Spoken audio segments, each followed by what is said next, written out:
Michael want to play hide go see, and he want to do this, and I had to learn that, of him, because if you don't know an artist from what they do outside of music, you'll never know that artist on doing music with them, because you'll never know what they like. So I had to get to know Michael, and I had to play hide and go seek. Wait, hold on, you played hide and go seek with Michael Jackson? Like y'all actually were out there running around playing hide? Michael and all the kids. You talking about, like, I'd say 9, 10 kids. And we up here playing hide and go seek. We go into the game room. We go to the zoo. We go. You had to go through all of that for me to do a get to record. the studio. So I'm asking him every other day, because I didn't want to be a bugaboo, but I just wanted to know, like, when we gonna get to the music? He says, we gonna play some more music. We playing some more hide and go seek. Yo, we gonna get to the studio. And you know what he was doing those 5, 6 days?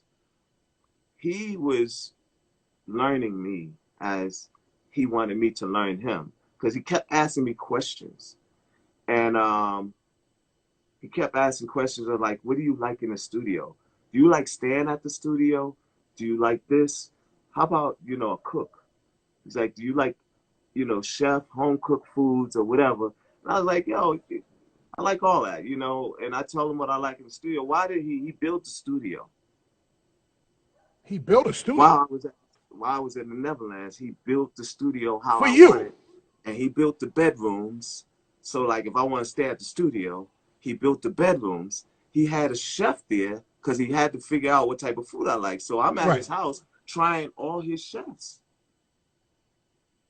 I'm trying the chefs. And he's like, you like Indian food? Well, we have an Indian dish. This is what we having today.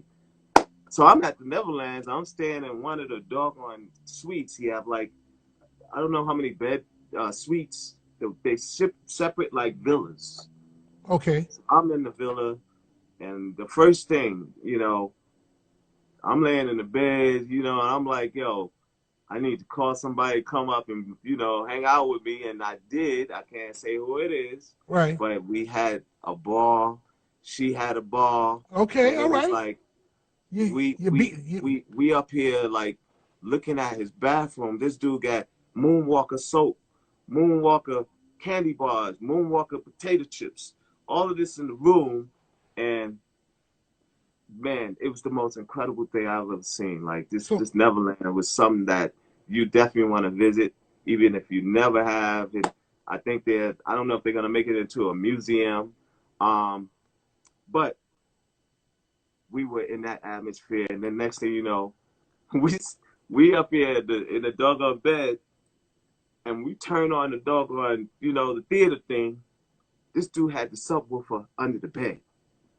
I'm like, scared the living ish out of me, man. So he had the TV and the subwoofer and the surround sound under the bed. Yeah, and he had Batman before Batman came out, and it played in the doggone theater. He had movies in the room, and when we turned on the thing, and Jurassic Park was like, you already know the sound of Jurassic Park. So me and her, we jumped out of the bed. It's like, because you were scared. You thought it maybe was the potato chips spilled. Everything was like, yo, what the hell is this dude on? Everything's got to be loud. And everybody from the family already know this. Michael liked his music loud. Even in the studio, engineers leave. They leave the room when Michael want to play a track. Michael just love it loud. He turns it up really loud. So basically, y'all in Neverland, naked in the bedroom. You beating something up. You beating coochie up with potato chips and Moonwalker soap and robe and Moonwalker robes. So Moonwalker soap. He actually had his own Michael Jackson Moonwalker soap. Yeah, soap, robe, toothbrush, toothpaste, everything Moonwalker. And if the family is on here, they know he got Moonwalker everything, candy bar, and it was just something that you would definitely remember by going there. When you went in the studio to actually work with him, were you confident? Were you nervous? Like, what was the vibe? Because I know if I walked in the studio with Michael Jackson, I might, get a little weak knees. Well, I was nervous as hell. Oh, the people are asking, did you take anything from the room with you? Did you take the soap? Of course, that's what they do. They give it to you. Like everything is like, it was like going to a bed and breakfast. Everything is yours.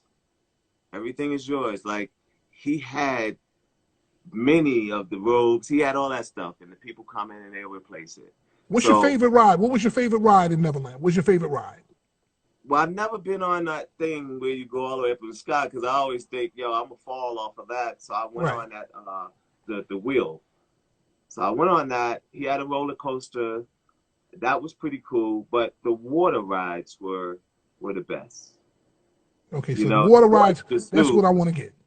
Yeah, going to the zoo was the best until I tried to hug the doggone giraffe, and he just moved his neck. He loved being pet, but I tried to grab him. He grabbed my hand and it almost smashed my hand into the doggone thing. He was just trying to get, a bigger hug or a harder hug or whatever it was. But it was just amazing. And then he gave me a chimp. And I couldn't bring it back to Virginia. The man gave you Yeah, he gave me a monkey and a chimp. And his name was Ripley. So he gives out animals, like, come to my house and here's a dog, or come to my house and here's a parrot. No, he had it at the what's the name, and it was I think it was the son of Bubbles. And he was like, you can take it home. And I'm like, trying to figure out how I can bring this doggone chimp home. And we tried to figure out the laws, and he said, well, I'll have my guy, that take care of the animals, check your city to see if you can bring the chimp to your city. Yeah, but I don't want a chimp. Just give me some money. I don't want a chimp. Well, he gave me that. He gave us that. You know what I'm saying? So it wasn't about the money. It was more so I wanted to be like him and have a chimp or have something of his. And it was the most incredible thing. He was at the studio with me every day. He was a baby. So once he got to me, he never wanted to let me go. Like, he was just on my back. It was just amazing being in the studio and seeing that, but I couldn't take pictures. And I'll tell you why. Right. Because with the non-disclosure, you couldn't take pictures unless Michael requested, or you ask him, and then you have to do it with their camera. So my picture that I just recently got of us that didn't make the red book, the red book that's like 30 pounds. My picture didn't make the red book, but I have it, and it's going to be in my book. This picture no one ever seen. And I just showed my kids, and it was sent to me, and I finally got it. I'm not going to disclose it until I put it in the book. So my book is coming for the summer. It'll be probably the end of the summer, going back to school. Okay. I got one question for you. Michael Jackson was way ahead of the game when it came to putting a mask on. Like, did he wear that mask all the time, or was it only when he was out in the street? Did he come in the studio with the mask on? You would think now, if it was the corona or the COVID, Michael would already be prepared. He'd be straight. He'd be straight. He'd be good already. He'd be good. I've been doing this for 20 years. Now, what I want to do before we get out of here, because we got like 5-6 minutes. The one thing I do want to talk about, because I got to talk about it, because it's the elephant in everybody's room, is the battle. Batman Scoop.